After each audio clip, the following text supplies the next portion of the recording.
Mona Lisa, Mona Lisa, men have named you. You're so like the lady with the mystic Lisa, smile. vous faites bien de parler de Mona Lisa avec Aurélia Bloch, notre oiseau de nuit. On en apprend de belles sur Léonard de Vinci. C'était un sacré fêtard, effectivement.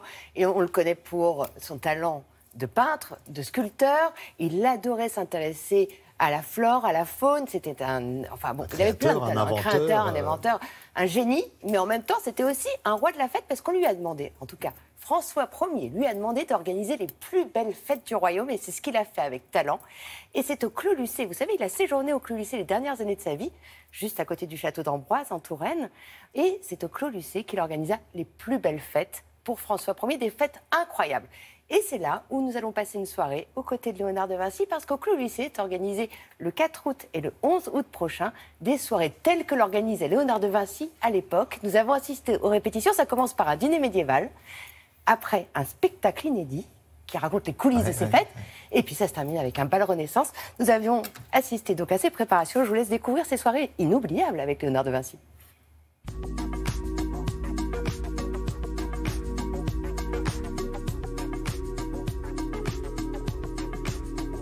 Nous organisons ici, au Clos Lucé, des nocturnes, dont l'objectif est de permettre au public de découvrir une facette inconnue de Léonard de Vinci, Léonard de Vinci, organisateur des fêtes royales. Léonard a déjà réglé tant de fêtes, mis au point tant de procédés, étonné tant de convives, fasciné tant de spectateurs, séduit tant de rois. Léonard de Vinci, à la demande du roi de France, organisait des fêtes somptueuses. Le roi François Ier invitait les ambassadeurs des différents pays d'Europe et Léonard de Vinci, qu'on ne soupçonnait pas justement être un grand organisateur de fêtes, a imaginé pour le roi des mécanismes de théâtre qui avaient pour objectif aussi d'asseoir le pouvoir du roi. Posez, Scylla, cette soupe froide de tomates à l'estragon.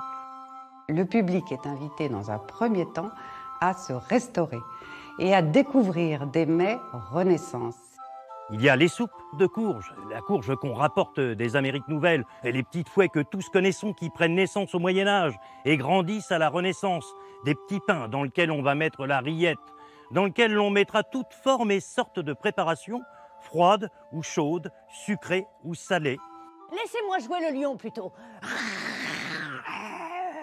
Je rugirais si bien que je ferais dire au roi qu'il rugisse encore, qu'il rugisse encore. Le public est invité à s'asseoir sur le parvis devant le château, comme le faisait la cour de François Ier, et à regarder le spectacle qui permet là d'être aux côtés de Léonard de Vinci dans les coulisses de ces spectacles.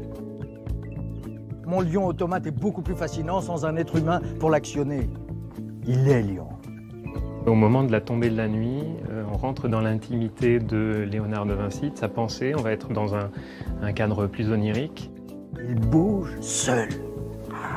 On va découvrir les deux facettes de Léonard de Vinci, le côté solaire, son côté leader de troupe, metteur en scène, et puis un côté plus intime grâce à la vidéo, et puis grâce à des envolées lyriques qu'on n'a pas les moyens de montrer autrement qu'en vidéo, puisqu'on a très peu de traces de ce que Léonard de Vinci faisait à l'époque. Je veux des astres qui s'éveillent et s'élèvent dans les airs. On souhaite que le public sorte de ces soirées en se disant « Mais quel génie !» Il était capable d'imaginer ces décors inattendus, il était capable en permanence de surprendre ses publics. Alors vraiment, oui, c'était un génie.